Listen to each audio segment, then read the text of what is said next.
It started with a video. Shocking, brutal, and in my eyes, an obscenity. As a veterinary physiotherapist, I knew what I was seeing wasn't just harsh, it was unacceptable.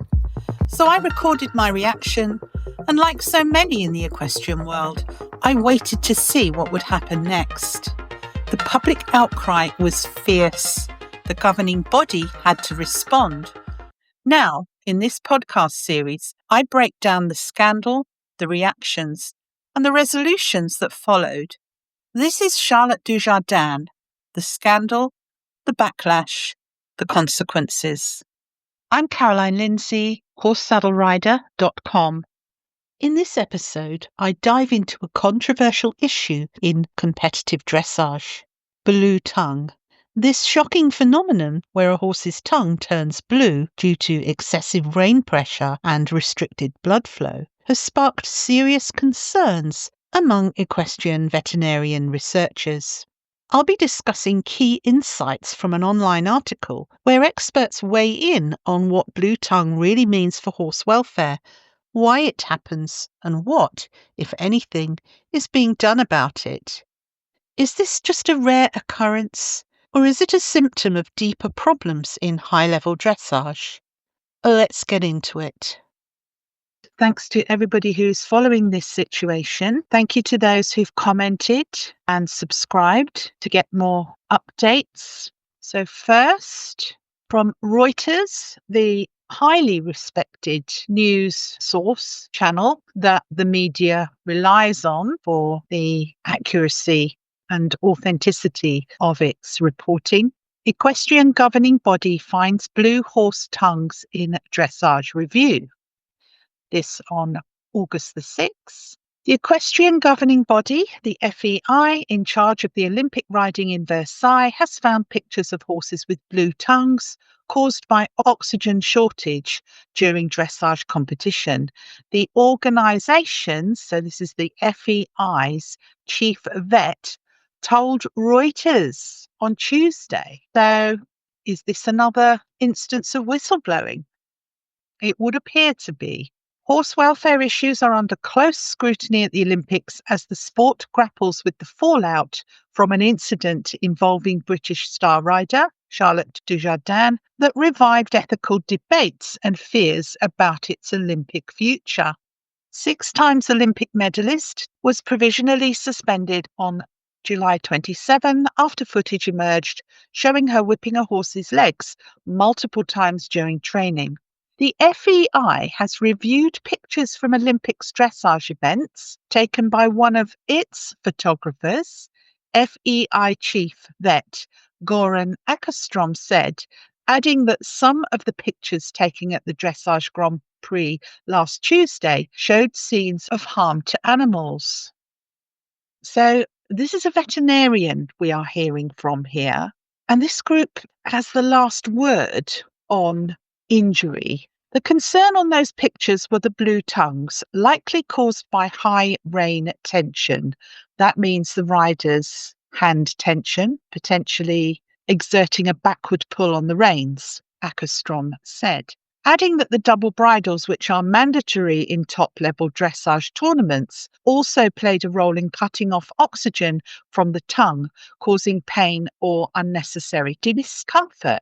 So there you have it. It's mandatory to use these bridles in top-level competition. Animal rights campaign groups such as PETA have criticised dressage riders for using double bridles. The FEI did not take any disciplinary measures, and the findings will not affect the dressage results. The body's vets notified the competition jury, which then summoned the concerned riders for a discussion on the issue, Ackerstrom said. Reeling from the Dujardin incident, the Switzerland-based FEI had pledged it would be uncompromising in ensuring animal welfare in Versailles. The photo review for the first time included a layer of special checks linked to horse welfare. So if you remember my earlier video, it reported that the FEI met immediately before the competition to ensure that welfare standards were upheld, and they employed a welfare officer to oversee the competition from within the arena. FEI officials had earlier sanctioned a Brazilian rider for a controversial neck hyperflexion and disqualified some horses with minor bleeding during the Olympics, which was from the tongue. So this is highlighting that what many have been saying all along is that the FEI is not upholding its own rules. Are they just window dressing by talking about this, meeting about this, and sending a welfare officer to monitor the situation, but in fact not entirely willing to uphold their welfare action? Or does this go deeper? I'm trying to find a reason why they wouldn't, why at face value they look almost powerless to stop the horse abuse. And if they are, then they need to change the rules about the tack. The next article, and this was published just before the start of the dressage phase at the Olympics. Danish Olympic riders face harsh criticism. Images reveal potential horse abuse. In the wake of the opening of the Olympic Games, sorry, I can't pronounce that word, but it looks like they are a monitoring organisation.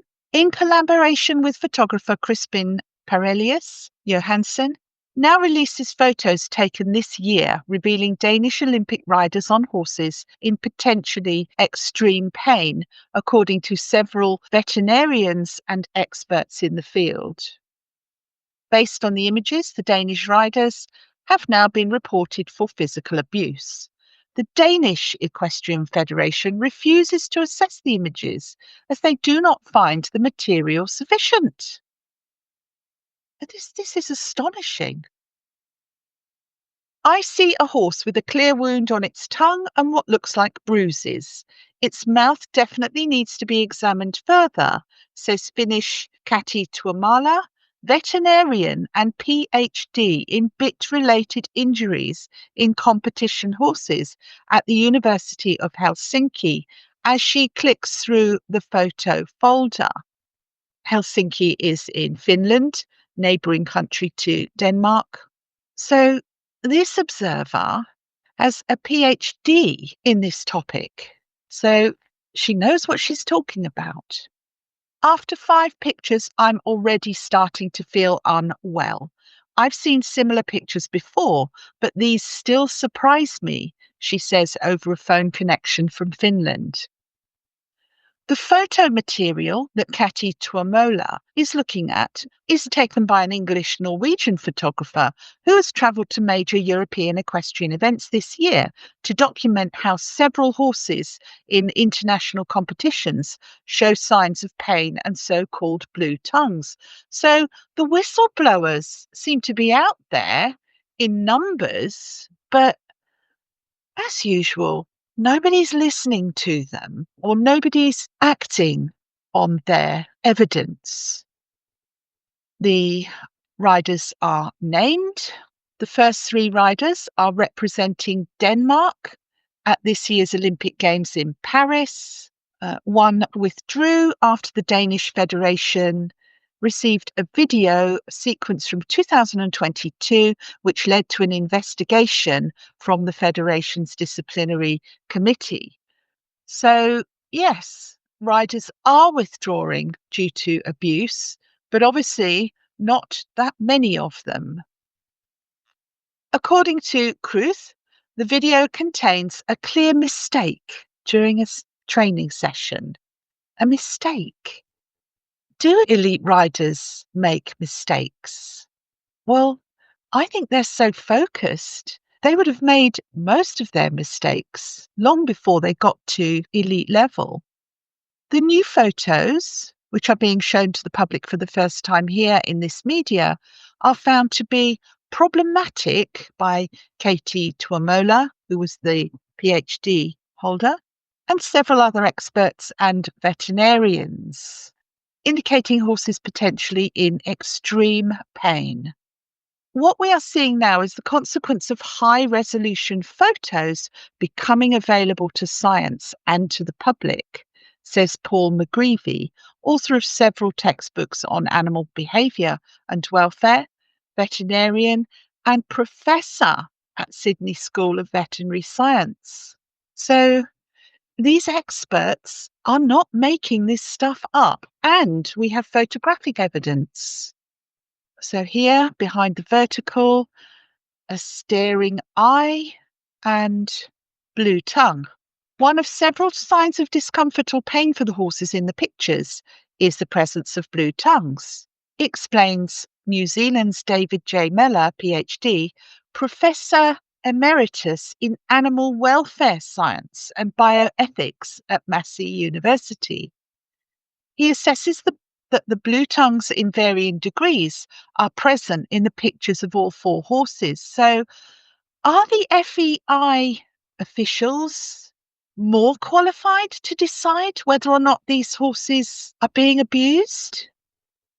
What is going on here?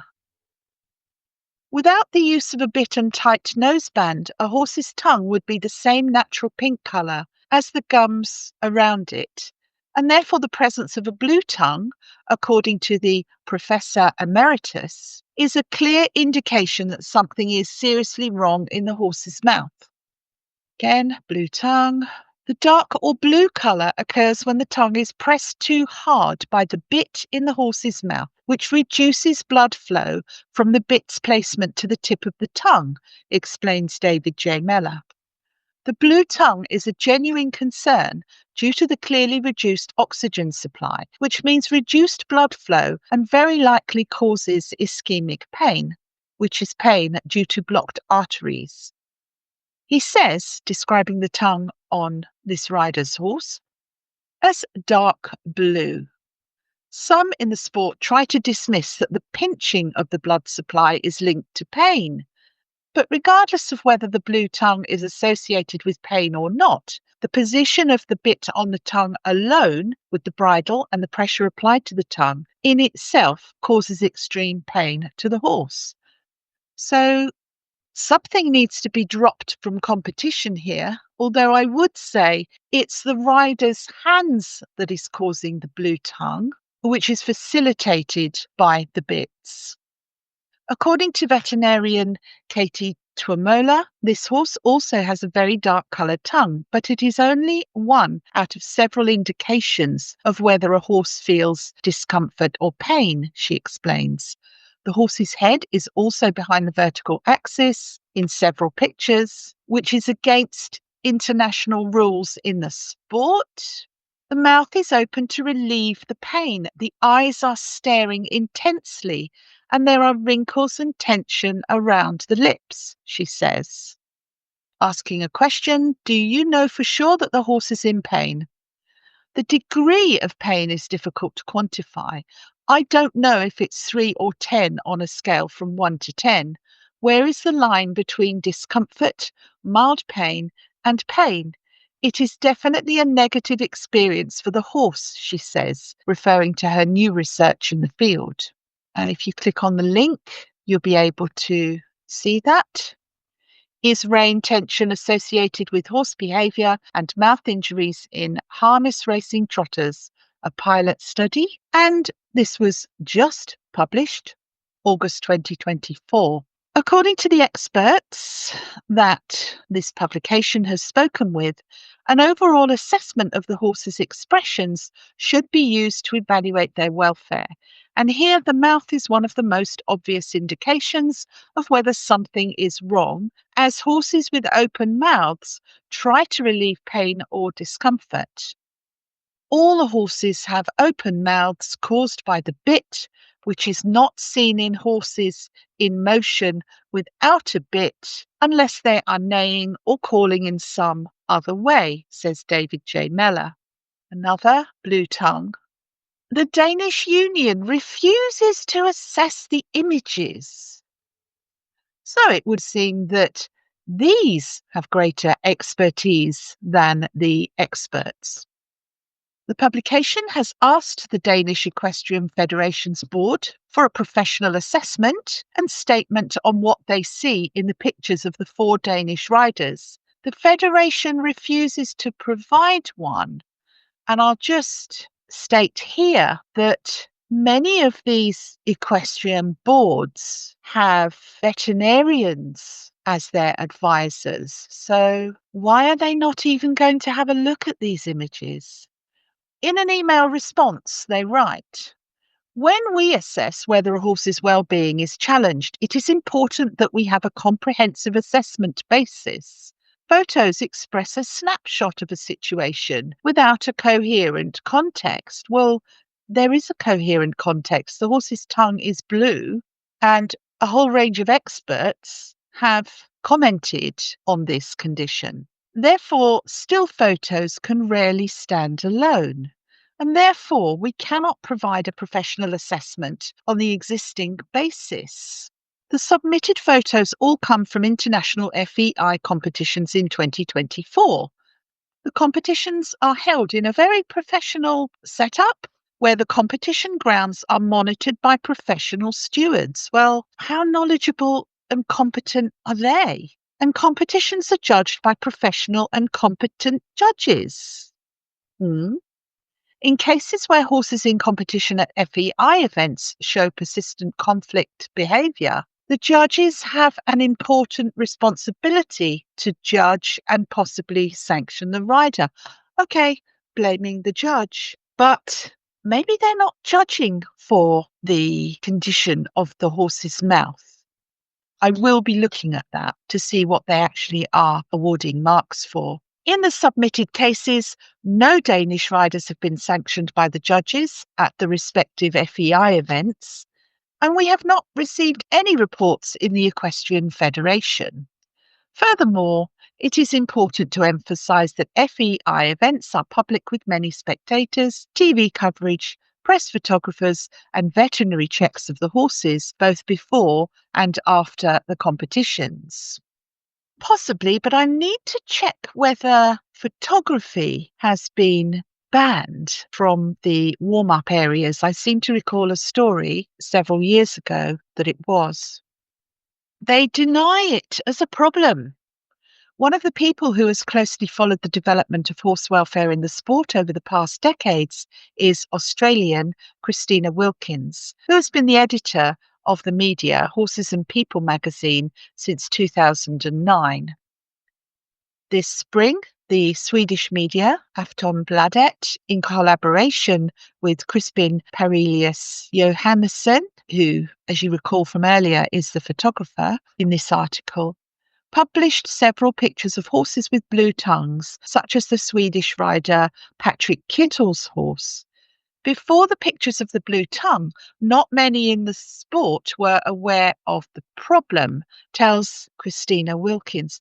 Well, to be fair, the rider may not be fully aware of the horse's blue tongue because they are seated behind the horse's head and behind the horse's mouth. So they would be relying from someone on the ground to tell them about this. Now that we can see blue tongues occur among many horses, it is almost everywhere, she says. Oh, is it? Mentioning that she has access to several of Parelius Johansson's photo folders of other top riders and their horses. In response to the very visual blue tongues, several riders, according to Christina Wilkins, have started tightening the noseband more, making it harder for the horse to open the mouth and show the tongue. Well, I thought that was for greater control of the horse or restraint of the horse, but it now seems that they don't want us looking in the horse's mouth. Additionally, several riders are still using a product called sugar paste, which foams up in the horse's mouth and on the lips, making it difficult for judges and others to see the colour of the tongue, Christina Wilkins believes. The product was prohibited by the FEI effective from January 2022. Well, how can they tell whether a small amount is being applied or not? How can they tell? Another question, how do elite athletes, judges and officials receive photos of the blue tongues now being shown among riders? I think they are in a bit of a bind. I don't know what else they can do other than try to hide these blue tongues from the public. They deny it as a problem. I know that Crispin has been wrongly accused of manipulating photos, so I don't think they want to receive it. They will deny it and try to shut it down. Why? Because they don't have a solution right now. It will take 6 or 7 years to train a new horse to Grand Prix levels without pressure in the mouth. So it is an existential risk for the sport as it is now, says Christina Wilkins. I don't entirely agree that it would take 6 or 7 years. Horses learn a lot faster than that. Ugh, this is particularly horrible.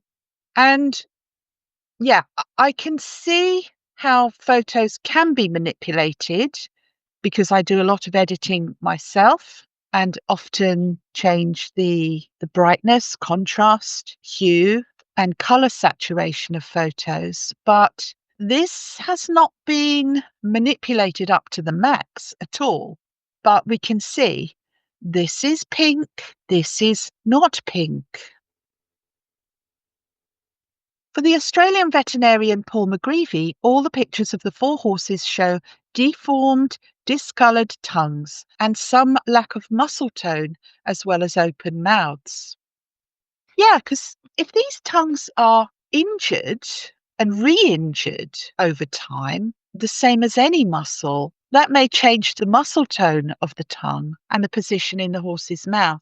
According to his studies, this reflects the bits used by elite dressage riders, which is authorised by the FEI. To understand his explanation, one must know the mechanics of the bit and its potential to compress soft tissues in the mouth.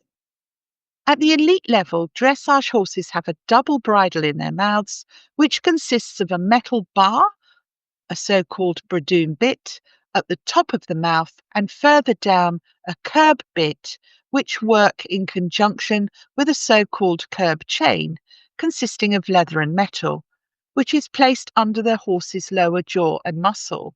So there are several sites of pressure here under the jaw, which is basically skin over bone, no tissue underneath it, and 2 points of pressure on the horse's tongue and the corner of the lips, and also the roof of the mouth and the bars of the mouth. So how are these horses expressing their gait as harmonious with that much distracting pressure in their mouths? And is it the use of the bits and the rider's hands that is producing this movement whereby the horse's back movement is restricted and the horse exaggerates use of the legs? I will be making a video about that. The curb bits convert rein tension to both direct and amplified indirect pressure forces on the tongue.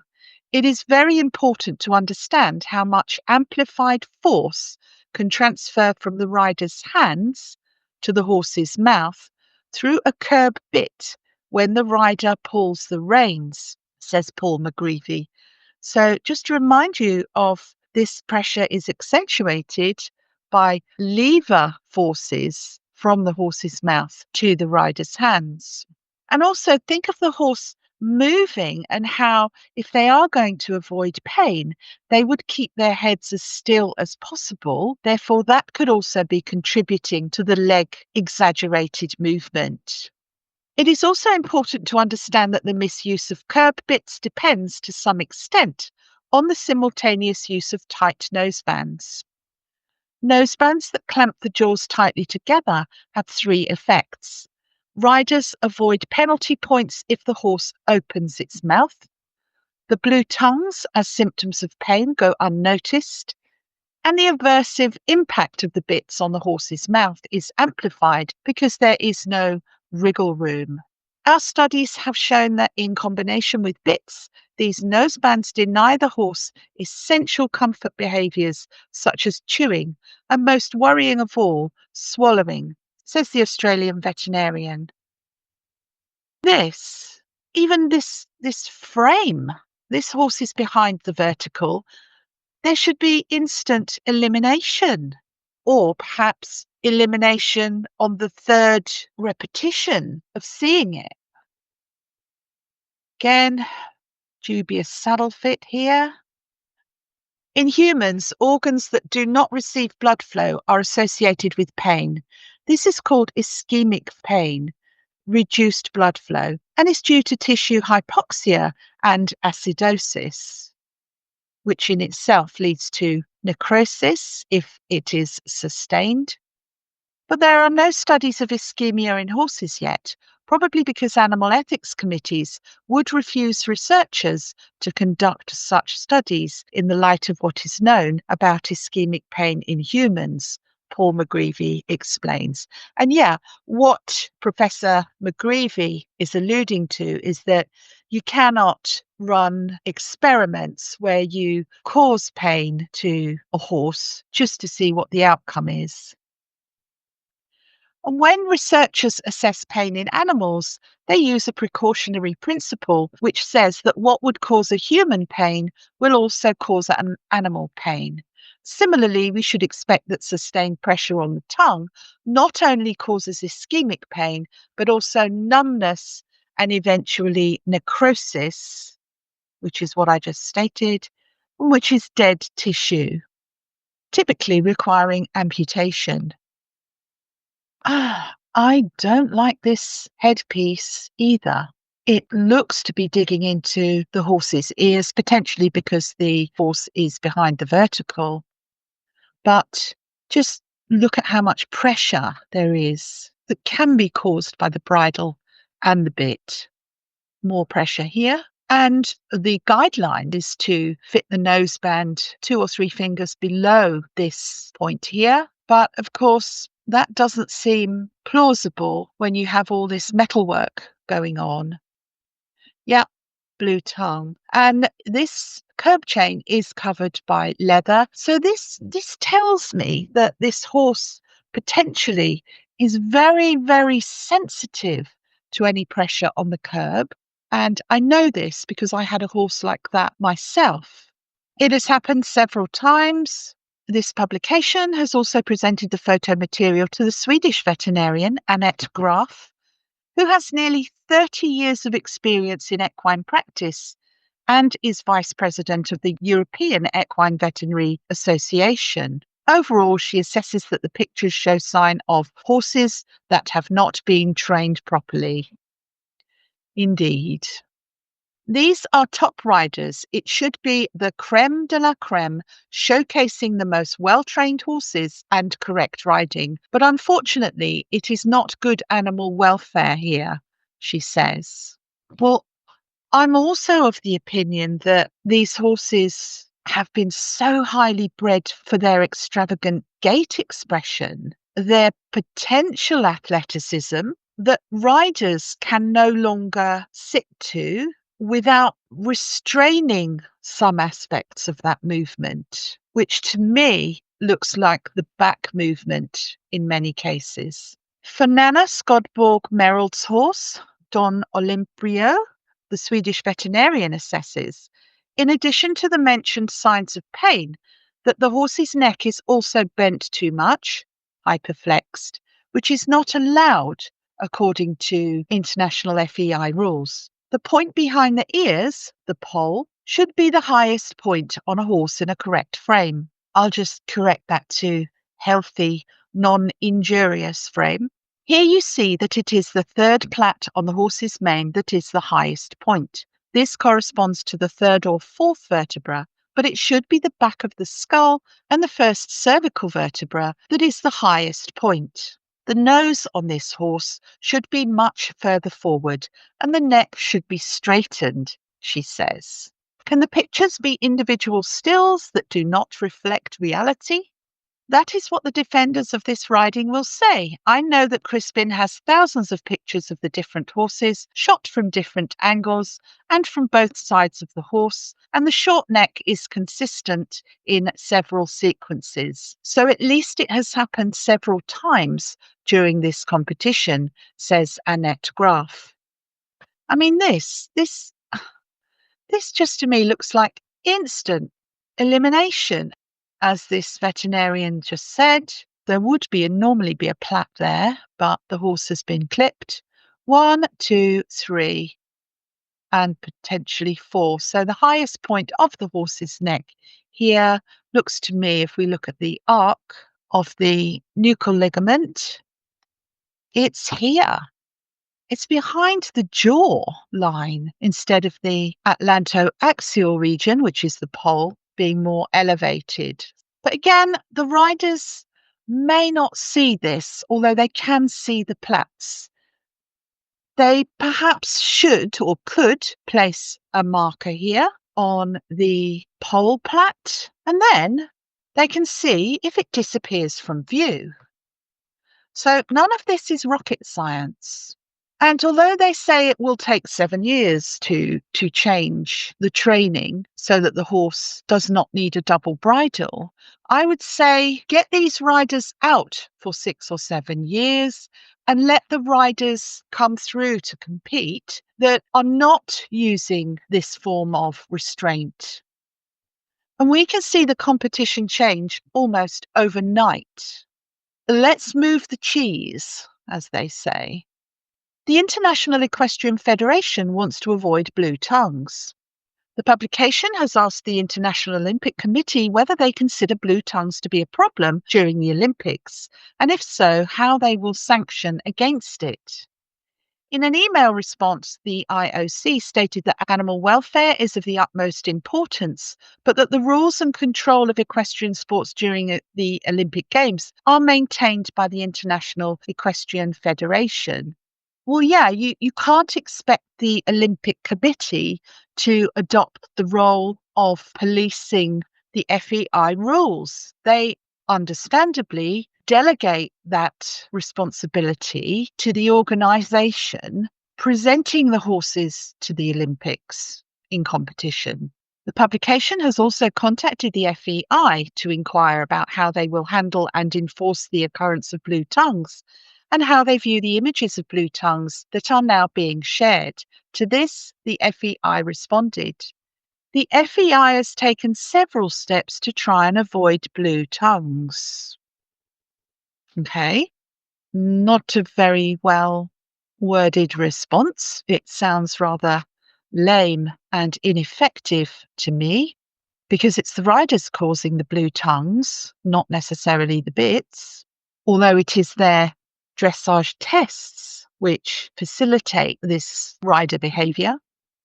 The FEI Veterinary Committee and Department has been closely examining the topic of horse oral cavity anatomy and physiology, considering factors such as rein tension, the rider's seat and leg pressure, and saddle design. Ooh.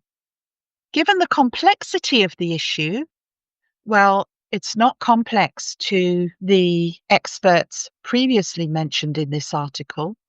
The FEI is considering a detailed study to understand how to prevent blue tongues in the future. Okay. I'm curious about the methodology for that. The FEI is already in discussion with a biomechanics scientist to address this matter. Well, biomechanics is not the study of physiology, but it'll be interesting if that report ever sees the light of day. The FEI is advising all athletes in all disciplines at the Olympic Games in Paris 2024 to pay close attention to the fitting of their tack, especially bits, nosebands, and curb chains. They should also avoid using excessive rein pressure. Well, it'll all be over with for some of them if they take the pressure off the reins and the bit. If some of them are operating the bits with enough force to cause a blue tongue. And by following this advice, we aim to improve the contact between the rider and the horse. Yeah, you may well improve the contact, but how will the judges know that these riders are easing off on the contact and that they should be marked accordingly? The FEI also states that their judges during the Olympics will ensure that there are at all times should be a soft and steady connection between the horse's mouth and the rider's hands. Yeah, how are they making it look like a soft and steady connection with two sets of reins, two bits, a curb? Is this about the head being on the vertical and the pole being the highest point of the head and neck carriage? Yes, in the main.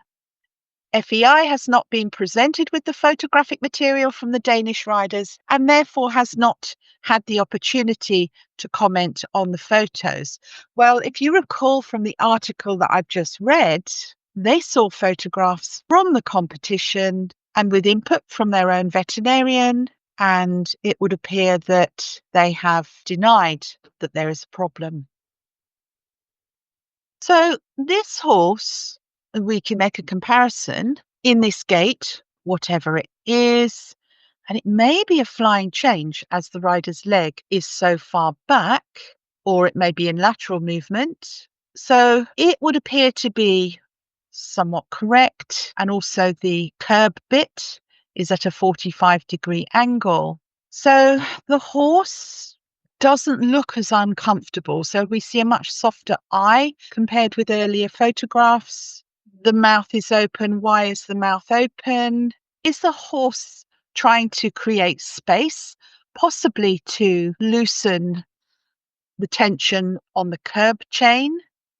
These are the lines of inquiry that I would be making in any study. In pictures of the horse above, veterinarians assess that in addition to a very open and signs of conflict behaviour, that there also is a clear wound on the horse's tongue. According to Kati Tuomola, the wound may be related to the tooth called the canine tooth. Naturally, horses do not have wounds there, but tight nosebands can somehow lead the tongue to be compressed against the canine tooth. I would very much like to examine this horse's mouth. You can clearly see the chronic wound on the tongue and a bit above it. I think there is a bruise, says Katie Tuomola. It's strange how there is a white area around the wound. It means there is no blood flow. It might be a scar. The wound has rounded edges and there is no bleeding, so it is probably old and chronic. It may have been damaged several times. Question, are you sure it's a wound? It can only be. It can't be anything else. I can see it's over the stallion tooth, which mares occasionally have canine teeth also. So there must be something causing it to do so. The horse needs to be examined, says Katie, who assesses that it would be easy to spot the wound by looking into the horse's mouth for 1 to 2 minutes. And here we can see how the canine tooth can cause a wound. The Swedish veterinarian Annette Graf also assesses that the dark area in the picture of this horse is an old and chronic wound, meaning it has not happened during the competition in Germany. Now, I have a video on scar tissue because I have a focus on this, especially castration scar tissue, when I'm treating a horse. And anyone who has scar tissue will know that it can be very uncomfortable to the touch. So for horses with scars in their mouths, they can be uncomfortable even with the lightest of pressure or contact from the bit. Should a horse compete with such a wound? It's up to officials to decide whether to compete or not, but they are supposed to look for wounds in the mouth before the competition. And whether this wound on the tongue is enough for the horse not to compete is hard to say. I personally don't think it should compete with that wound because it is not normal for a wound to be there, says Annette Graf, emphasising that she's not a judge, but it is to her professional opinion as a veterinarian that speaks. Well, I would say the horse needs a bit, not necessarily 2 bits, but a bit or bitless bridle to avoid contact with that scar so that the horse's dressage career and its rider does not necessarily end because of a mouth wound, but that use of the tack needs to be modified. None of this is rocket science. It's what we do as therapists to come up with a solution under such circumstances. Yeah, I mean, I've seen riders use their legs in this position for flying changes or tempi changes, where in canter they change from one leading leg to the other. And again, the pole is the highest point on the head and neck. The Danish Federation finds horse welfare incredibly important. As mentioned, the board of the Danish Equestrian Federation does not believe there is a basis for a professional assessment based on the photo material they have received. The board members have received a total of 40 pictures of the 4 horses. In an email to this publication, they write, "It is important to emphasise that for the DRF, horse welfare is incredibly important for the legitimacy of equestrian sports, and it must be taken seriously. Therefore, we work every day to ensure the best possible conditions for horses in equestrian sports to thrive and show acceptance in both training and competition situations." Well, yes, they do. And I think the problem here is abusive riders. They know when their rein tension is tight. They know that when the horse feels soft in their hand, that is not accompanied by hard hands. And when on social media we are discussing correct movement of dressage horses, we need to be making that focus entirely on comfortable movement for the horse. The board then lists a number of initiatives that have been implemented in recent years. This includes an increase in inspections of horses at competitions here at home and a research project with a university which aims to develop further knowledge about horse behaviour markers, as well as increase the ability of riders, trainers, judges, and other officials to interpret and understand the horse's languages. Well, we do have a ridden horse ethogram, which enables us to determine whether the horse is uncomfortable or not.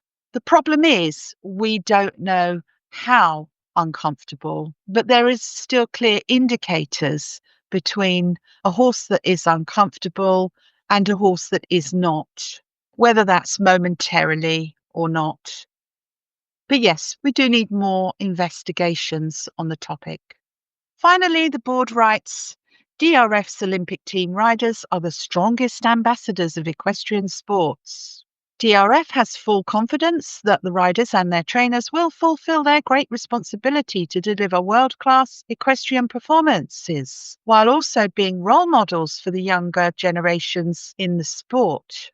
Well, that may be their aim and intention, but we're not seeing that as the outcome here. So much more needs to be done. And I really do think a change of tack and potentially the use of the voice or allowing the use of the voice in the competition and ensuring that horses do not work behind the vertical is the way to eliminate these issues, or just allow ethical riders with ethical tack to compete. Because the judges know what healthy movement is, or they certainly should.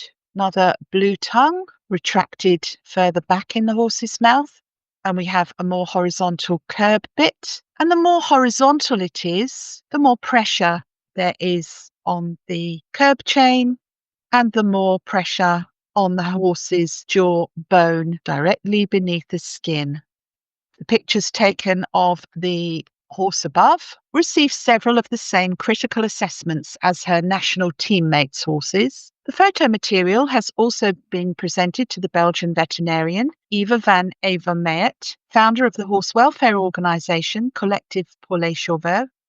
Although she has seen similar pictures before, the material of the picture of the above horse still shocks her. The horse's tongue is pulled up and bluish, the mouth is wide open, the noseband is digging into the underlying tissue and crushing the inside of the cheek against the molars. The horse has an intense stare and the neck is hyperflexed. This is all very painful for the horse, says Eva van Avermaet. Now, I wonder, let's play devil's advocate here.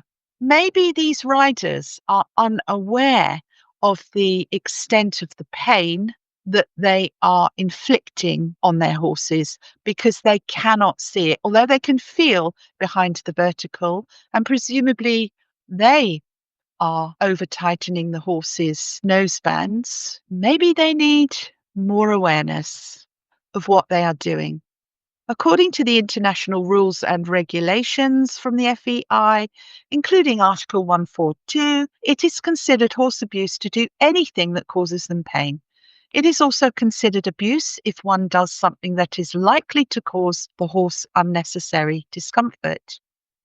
There is no rule under the FEI that directly mentions blue tongues, but according to Eva van Avermaet, all the pictures should invoke Article 142. So the FEI has at least one veterinarian advising them, but based on that information, it's not the veterinarian's role to advise of the way forward. That's the domain of their committee and other advisors. This sentiment is shared by Paul McGreevy, who, upon seeing the images this publication provided for his comment, has reported a protest to the Secretary General of the FEI, Sabrina Ibanez. He noted that the FEI rules clearly stipulate that any person witnessing an action or omission which is likely to cause pain to a horse must report it immediately. Yeah, okay, must report it, but to the FEI, who has apparently denied the issue of blue tongue at the Olympics, because let's face it, it is rather an embarrassment, and it may not be possible to take away the offender's medal. But then this all may be about not being able to see blue tongue at the time. I think the whole test needs to be run in slow motion before the marks are awarded. There's something very, very wrong here that they cannot pick up what's happening. These images would compel any veterinarian to take such action, says Paul McGreevy. Open mouths on dressage or horses should be sanctioned according to the FEI, but it rarely happens, says the 5 veterinarians that this publication has spoken with.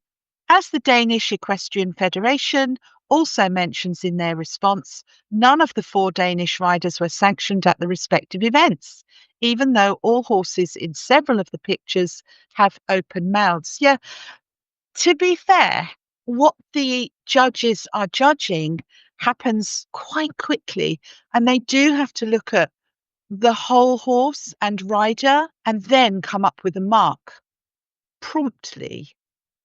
So perhaps that is what is wrong about the judging, where they should be able to perhaps ask for a replay before a final mark is given. But hey, you've got multiple judges there. So what is the answer to this? The judges are not necessarily there to look for abuse.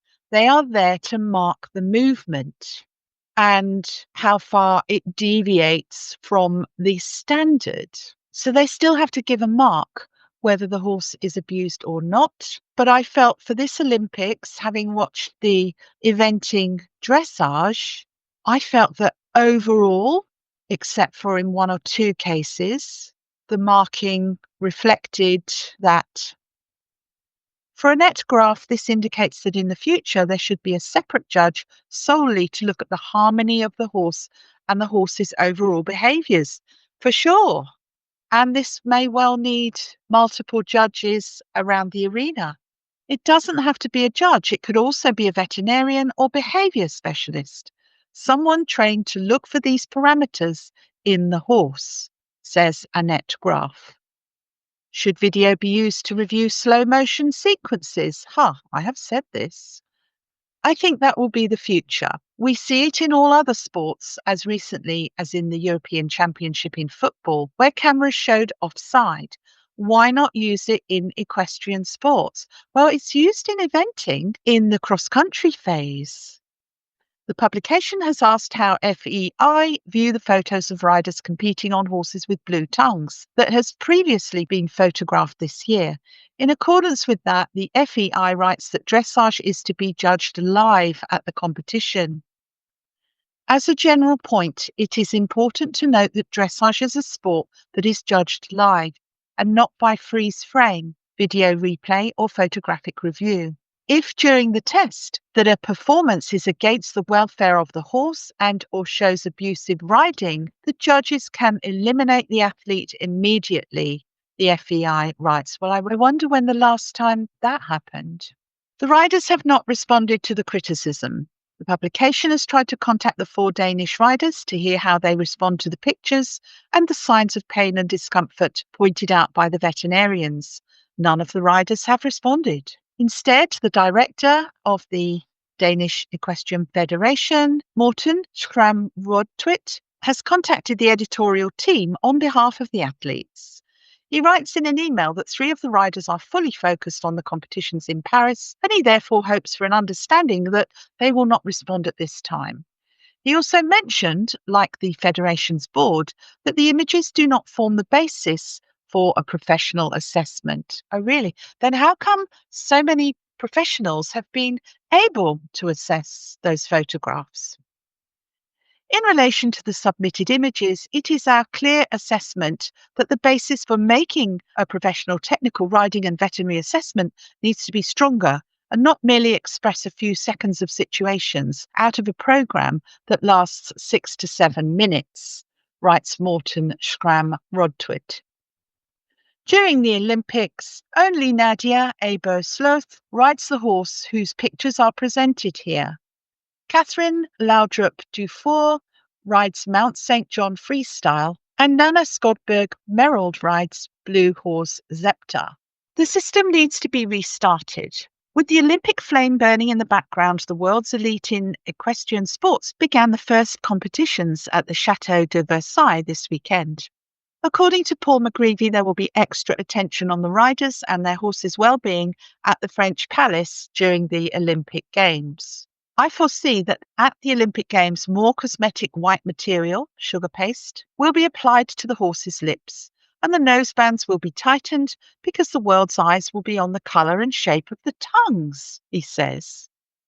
According to veterinarians, the responsibility for the horse's welfare should be placed on the riders, the FEI, and the national federations. Although I believe the primary responsibility lies with the rider, as they ride and care for the horse, it goes hand in hand, because if the FEI rewards bad practices or does not sanction against them, then the riders will not change anything, says Katia Tuamola. Belgian veterinarian Eva van Avermaet fully agrees with her colleague on this. These pictures are very strong and important documentation of a system where horse abuse is normalised and rewarded.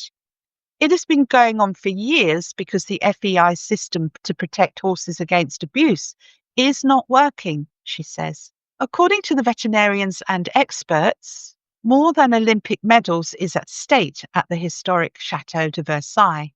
A yellow warning card has already been issued retrospectively to Brazilian rider Carlos Parro after the animal welfare organisation PETA criticised the rider based on 2 photos from the warm-up arena where the horse's neck was hyperflexed. Regardless of what sanctions are given during the Olympics, it will not be enough to secure the future of equestrian sport, says Swedish Annette Graf. According to her, fundamental changes in attitudes towards horses as sentient beings are needed. The system needs to be restarted. There are many good riders and horses out there, and I strongly believe it is possible to use horses in sport and still maintaining good horse welfare. But it has taken the wrong turn. If I could press Ctrl-Alt-Delete, that would be the best thing to do. Well, we can't, but it would appear that it's not possible under the current rules to monitor and sanction for horse abuse at FEI-run competitions. It's just not possible. If you found this episode thought-provoking, make sure to subscribe so you don't miss the next one. And if you enjoyed this deep dive, leave a review. It really helps more equestrians and horse lovers find the podcast. You can also join the conversation on the Horse Saddle Rider YouTube channel. And finally, I'll be giving you more insights into the equestrian world. So be sure to come back and join me so that together we can campaign for better conditions for our sport horses.